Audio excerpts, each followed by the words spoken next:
Hey, it's Pete Krull, and we are back again with another episode of Dollars and Change. This is a special episode again because this is our 1-year anniversary. And the first episode, of course, took place right here in this house as well with Ed Begley Jr. But today, Ed's out of the picture. Ed is somewhere else. I am sitting here with Rachelle Carson Begley, and we are going to talk about sustainability. We are going to talk about education and how do we get more of the word out. So, Rachelle, thank you so much for joining me today. And congratulations on a year. Yeah, it's exciting. We put out a whole bunch of episodes, and but you know, I'm really grateful that you took some time to sit down with me in this amazing, environmentally responsible, like lead platinum house. So, thank you so much. You'll probably see the dogs running around behind us here at some point. I do want to say too. So I watched a number of the shows, like Living with Ed and different things like that. Ancient history, but nice. Well, you know, I love the dynamic that you guys have together. Is that genuine? I mean, it's completely genuine. How you sort of hold him to I don't know. I don't want to say a standard, but you give him a hard time. Yeah. I don't buy everything. No, it actually came about because someone saw our dynamic in a different setting. We were doing a movie together, and this director saw it. And at the time, it was like 2005, I think it was. And HGTV, it was just this time in history where there was an opening for green conversation, called Green Conversation, Environmental Conversation. And HGTV approached this production company that Joe Bretzman, who's the one that created our show, he was asked by the producer of that production company, because they were cousins, if he had any green programming. And he said, "Don't you know Ed Begley Jr.?" And yeah, we were friends for many years. And he goes, "As a matter of fact, I do. And then we did this movie for him. And then he saw the dynamic and he was like, okay. And then he approached me, and I'm like, well, that was really the only reality I knew was the Osbournes at that time. The Kardashians had not happened. None of that phenomenon had happened. But he asked me if I would, what I thought about doing a reality show. And I was like, well, I'll do anything. Ed will never do it. But I always say it was a slow work week in January when they came and shot a sizzle. And we saw the 10 minutes that they shot, and it was hysterical. But not only was it funny in the dynamic of a family, but it was funny because of the messaging. We're in the house now that you guys transitioned from during one of the series, or the transition to during one of the series. Not really. So no. Tell me about that story. Well, we did the series for 3 years, right? And so I think it finished around 2009 or 10. And then it was like my daughter was growing up. We had a 1,750 or something like that square foot home. And we had one bathroom that she and I were sharing. And I was like, this is not going to fly. This is not happening. Yep. So I wanted to build. And he was like, well, we'll just build here. We'll just add on here. And I'm like, no. So I went to a friend of mine and said the one house that they didn't buy was the house here. And that I only saw one house. And all I was looking for was a south-facing roof line. Because Ed said the only way he would move is if he had solar. He could have solar, and it had to be a south-facing roof line. Right. So I saw one house that had I only saw one house, and it happened to have a south-facing roof line. So I showed Ed, and we took it. And little did we know, we couldn't really renovate it because it was just too old, and it wouldn't sustain 2 stories, because we are in this little oak, these oak trees. Right. It's like a forest here. Right. He had to have it built up so we could have the solar. Right. It's all about solar. and I love that. I love that emotion that comes into that. A little frustration. Yeah. So we embarked on a new build. And if he said, if we're going to have a new build, then we have to have platinum. I'm like, can't we have like silver? Can't we just be normal? Why must we go for platinum? Not even gold, Platinum. And that's a hard. The top of the line. Yeah. And it's hard. Of course it is. Very restrictive for good reasons, but we did it, and it took a while, but we did it. So now that you're here, yes, what's your favorite aspect of the house? well, one is the solar because, it's been extremely hot in Los Angeles lately, and there's been rolling blackouts, and we have power. So we have power. We've, 2 electric cars, which I never go because of the electric, that there's the cars in the garage. We have the hookup. Right. I never have to go anywhere, and I don't have to go to a gas station, which I loathe. I haven't had to go to a gas station in years. The only time I go to a gas station is if I'm traveling and I can't get an EV. Like I got an EV here when I was in LA, but in certain places when I'm traveling, it just doesn't work to get an EV. Right. And so I have to get a gas vehicle, and I forget how to fill it up. It's so weird, isn't it? It's weird, and they don't go as fast. No, I don't. You can't merge. No, it's like awful. you like to merge. So conversely, is there any aspect of the house that you don't like? Well, I personally would have a couple of more rooms, but Ed would not. He wanted a small footprint, and we settled on this footprint. Is there any, there are things that there's a learning curve with products. Right. So because, no toxins in your paint, no sealers in your flooring, all of those kinds of things, there's a little more maintenance that's involved than a normal home. So, and that's all probably gotten better over the years, but we've been here over 8 years, and we've been building, 13 years. It took a while. Took 5 years. But it shouldn't have taken 5 years, but it did. Yep, for a lot of reasons. But so I'm going to transition a little bit out of the house here to the outdoors, and we're here. This is actually September of 2024, and about 50 miles, and I have no idea what direction anything is, but towards San Bernardino, there's some pretty serious fires going on right now. It's interesting because. I think the Biden administration is probably the first administration that's really tried to put some, to do something about climate change. It's been really frustrating up until this point. Amazing what they've been able to do, considering how dire the situation is. And go ahead with your question. Well, no, that you can continue on with your thought there. What I was going to ask was, as we see more of these climate-related events, such as that. Fires happen here all the time. We've got, more intense storms that are hitting. Yes.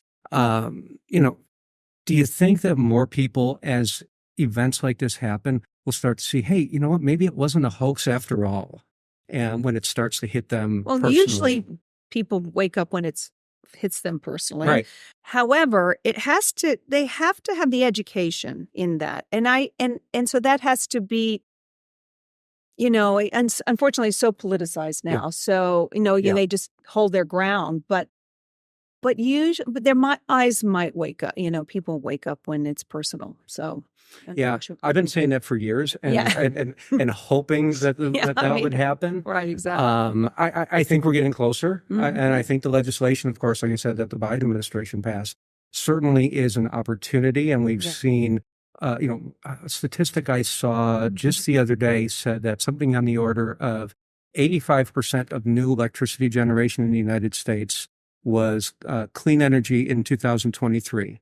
So solar, wind, and batteries. Wow, that's a great statistic. Well, it's even better. In 2024, this year, it's 97% of new generation capacity is clean. So we're moving in the right direction. And I think the legislation actually has made a difference. In Always really pushing that, because at the bottom line, there's an inconvenience that happens when we transition, as we know. And like Al Gore, inconvenient truth, right? And so, government and legislation is there to protect us from our base self. So, from our sort of selfish, lazy beings. Not that everyone is, but yes, given the opportunity, we're probably going to do nothing. So. It's necessary to legislate so that we just, another reason to do it. Yeah. If if it's not your thing, or you're not altruistic or whatever, but the government says you need to do it, then that's you get the gist. And I think it's, and I also think it sort of goes along. Steve Jobs used to say, I don't necessarily want to create products for what the consumer wants. I want to create products that I know the consumer is going to need down the line. it was sort of that Henry Ford. If I asked people what they wanted, they would have said a faster horse. Yeah. Right. And so Exactly. I think sometimes people need to be led. Visionaries. Exactly. That's what we need. Yeah, They absolutely. need to be absolutely led. So talking about education, because I think education is critical, and that's really sort of the focus of what we're talking about today. So you and Ed are both well-known environmental advocates here in Hollywood. That's just sort of understood that you guys are leaders in that. What do you think that the entertainment industry has done well in terms of communicating climate change, sustainability, all things green, and what have they not done well? Okay. Well, years ago, when HGTV, which was owned by Scripps, and I think it's owned by Warner Brothers now, but I'm not sure. When they decided to open it up and do programming for green, in the environment, because obviously there was an opening and a need at the time. Somebody asked for it. That's what they did well. What happened after that was we went through a financial crisis in 2008. So the first thing that's going to go is what that's not ingrained or in everyone's life. Right. And so that went by the wayside. It's been very hard to get back. But there are many people out there, filmmakers out there, James Cameron and that are doing, Avatar and the movies and commit to environmental stories. That's important. Yeah. There's a lot of documentarians. Now, documentaries are great, but the people that probably need to watch them aren't. They need the messaging best, but they're not, So my thought is what's needed is programming that is entertainment first. Right. That it's like eat your vegetables, but do it with, like I was full of always sugar. bad about eating my vegetables. Well, no, everyone is. Unless they're tasty and, cooked beyond recognition. But, and have lots of butter. Because I'm from Georgia. And some salt, too. Yeah, we're from the South. Everything's cooked. I'm from Buffalo, though, so I'm not. All right. So we never had vegetables. We were a meat-based economy up in Buffalo. Yeah, right. Those harsh winters. Chicken wings and beef on deck is what we got. But to the point is that, so having said that, we had these great initiatives that were happening and they sort of have petered out. Now, a lot of the companies like Sony, they have they have green czars or whatever that, but I don't know what's happening because I feel like we had a moment and it's back. I mean, I go on any movie set, it's horrifying. Yeah. I mean, my friend Deanna Cohen from Plastic Pollution Coalition she wants to pull her hair out because plastic bottles. Yep. There's so much. There's no recycling. We also know about recycling. It's what about Yeah, it's downcycling. Yeah. And so there's a lot of things that they were wanting to do that they really never got implemented because of money. It's interesting because the sciences aren't a whole hell of a lot different. So my wife is a scientist. Yeah. And she was a bench scientist for 20 years, doing microbiology and like wet lab kind of science. Yeah. And so they're using pipettes and every time you use one of those little plastic pipettes, you can't use it again. And so that was one of the things that drove her absolutely crazy when she was doing bench science was the amount of waste that comes from it. Now, is it necessary to contamination? Yeah, you can't have contaminated samples, and so you have to have new every time. But at the same time, there's got to be a way to come up with a product that is recyclable, that is clean, that we don't just like throw it away and forget about it when we're trying to solve the problems. Well, see, that's where government comes in. Exactly. They have the money to, to finance these small companies, talk about small business, and that's money well spent. And they've got the money to sort of to push, I don't want to say an agenda, but to push in a direction that we have to go. I mean, we are ultimately facing an existential crisis at this point. And ultimately, we're facing an accident right now. Right now. Yeah. And we're not taking it seriously. A lot of people are, but the people that need to be aren't. Yes. And I think it's interesting that the entertainment industry that has a lot of folks like yourself that are conscious, but when it comes to both production and also the scripts, obviously integrating it into the scripts. So you didn't talk about it. You talked about production. Have you seen it integrated into scripts? More, certainly more. And we, we're very active, or were, in Environmental Media Association, which was developed, they were created by the Lears and the Horns, two women who were pregnant, Norman Lear's wife, Lynn Lear, and Cindy Horn, Alan Horn, who ran Warner Brothers' wife. At the time, they needed, this was over 30 years ago. So they, said we need to incentivize media to tell these stories. And so that was a great organization that was created. I was telling her, okay, it's natural. That's okay.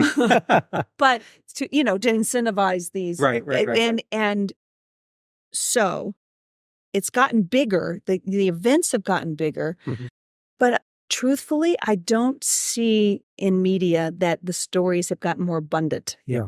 And so, as a matter of fact, my daughter is on the committee to what do you call the qualifying committee, or the voting committee to see the movies and TV. And she's like, you would be surprised. And certainly in the reality sector, there's nothing.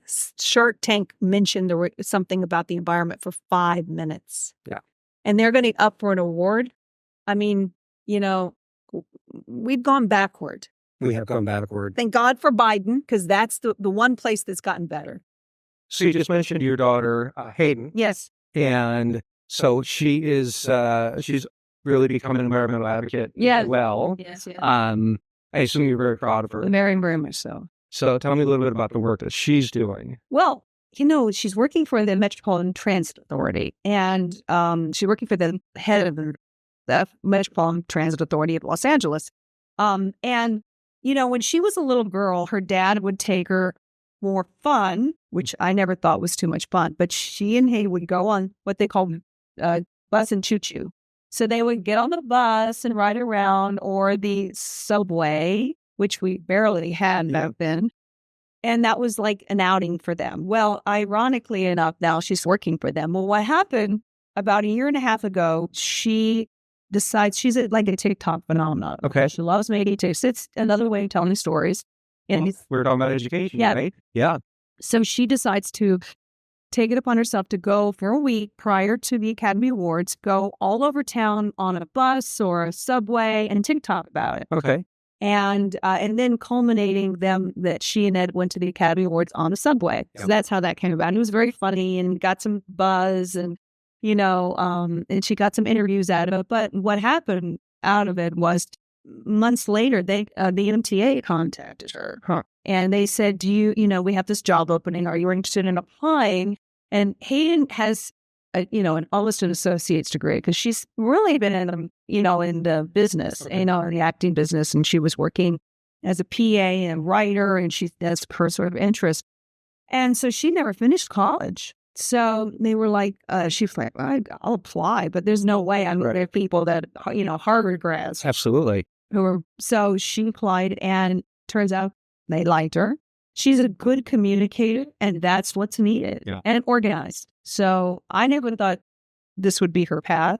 But, it's something like, she grew up in it. she knows no different, Yeah. It's you guys instilled it in her, and I'm sure Ed just can feed it into her head. It's just like, she didn't know that other people didn't do all the things that we. What do you mean you don't have solar money? We lived in a rarefied world too. Right. We lived in Studio City, and there's money and affluence, and we can afford this, and hopefully it will be the norm one day, but it's not now. So and his other daughter is involved. Oh yeah, this older daughter, she's had lots of life experience. She followed the dead for a while, But for the most part, when she settled down, she went back to school and got her degree in environmental and sustainability.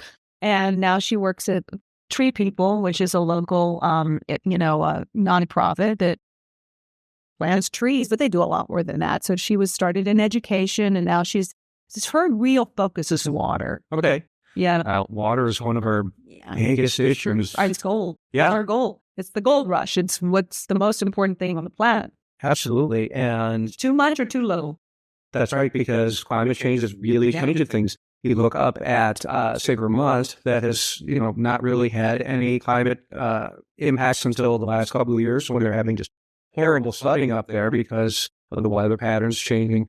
Climate change is obviously going to increase temperatures in general, but it's going to really change the way patterns. Exactly, weather patterns. And you always hear, well, they, someone I heard the other day said, well, the Atlantic's actually getting colder. I said, that's not the issue. It's climate change, not global warming. Yeah. Global warming is a problem in certain areas, but it's, the currents have changed. And so, the melting of well, and there's a risk.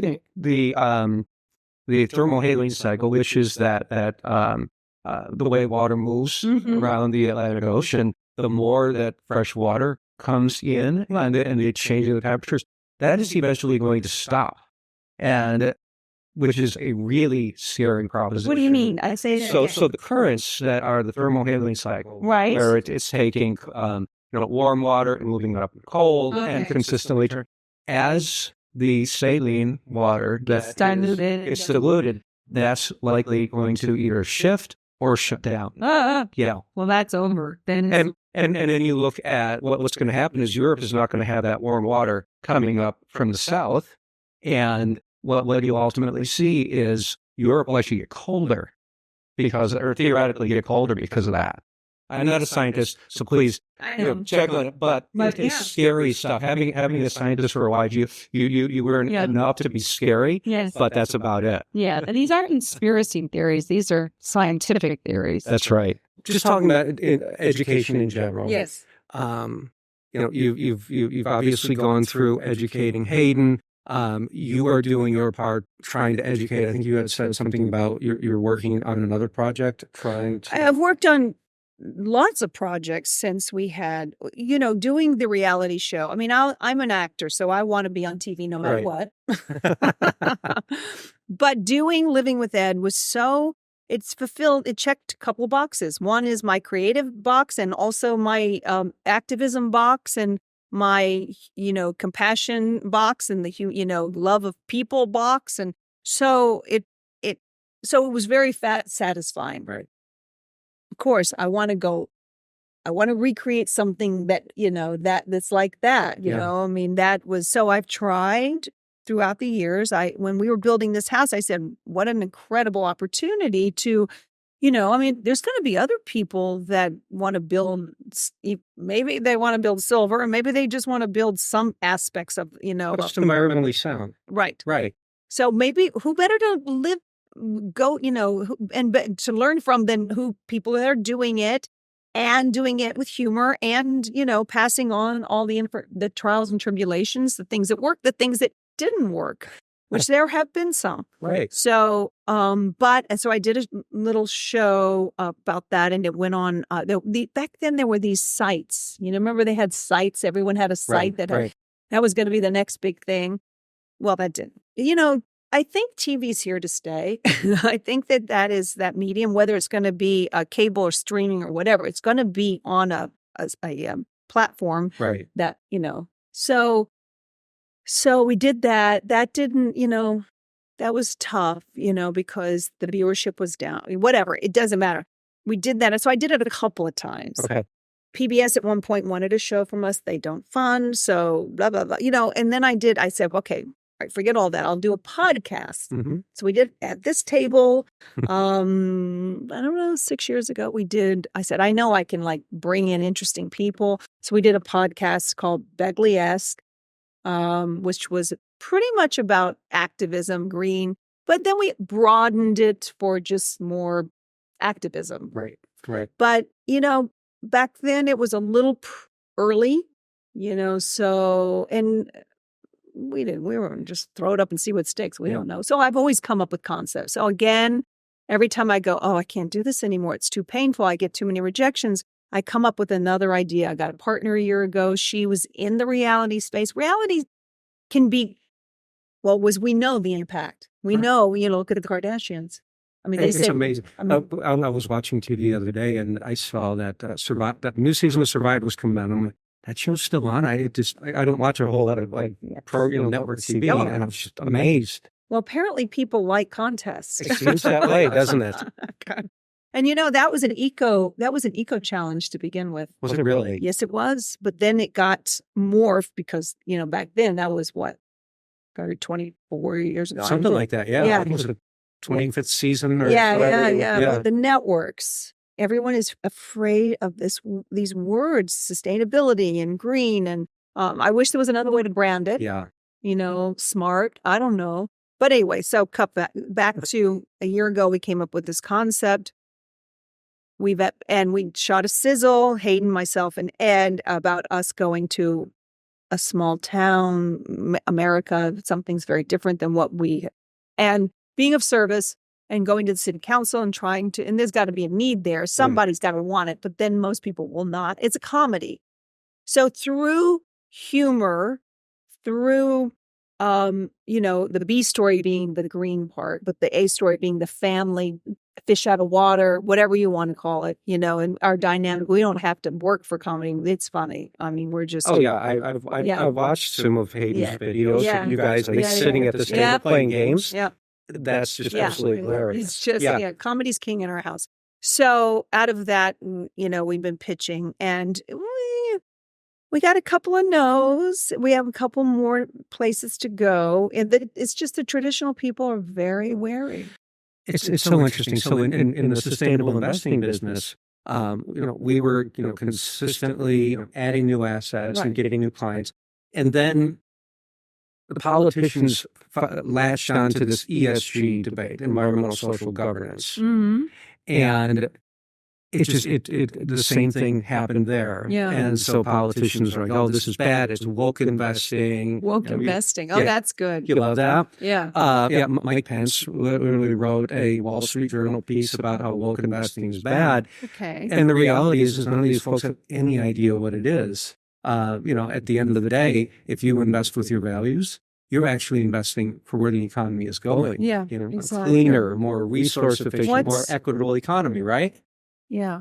Woke means woke up. We woke up to reality, and it's. Well, your eyes were open. Yeah, right? when you're woke. Head in the sand and pretending this isn't happening. That's a good way to say it, because I think that we're so afraid to offend somebody who doesn't understand what we're doing that we just stick our head in the sand, and sticking our head in the sand has got us where we are. Absolutely. And the time is it's time. Yeah. It's absolutely time. So everybody gets the same last question. Yes. And I'm really excited to ask you this one. So, I mentioned earlier the fires that are going on not far from here, more intense storms, things like that. In light of all the evidence that we're consistently seeing now in terms of climate change, what gives you hope? Okay, that's a tough one. What gives me hope? Well, since I did Living with Ed, there have been, and since I have been in this world, I have seen changes happen. One is the government. Mm-hmm. I mean, that's just remarkable. And I pray with everything, whatever universal energy that will give it, that we get an administration that is sustainable, friendly, and understands the science and wants the best for its people. So that gives me hope that we were able to do that in the last 4 years.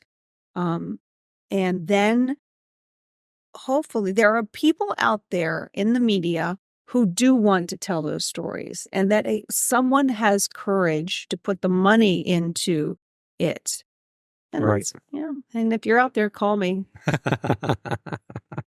Rachelle, I am grateful for your time today. We got one of the dogs right here saying hi between us. Thank you so much for your time today. Thank you for talking about the importance of being woke, being aware about what's going on around us, and trying to make a difference, trying to educate people so that way this next generation can have it better than we do, because the way things are going, that's not going to be the case. No, it's not. But I will say, and I'm sure Ed talks about this, is how, we live in the San Fernando Valley, and before it was choking smog. And now, other than the fires, we have pretty good air most of the time. So that has shifted. So that gives me hope. That's great. Yeah, Ed and I talked about that last time. Yeah. So, and thank you for joining us as well. Please make sure that you like this episode. Please make sure that you follow us on YouTube and your other social media channels.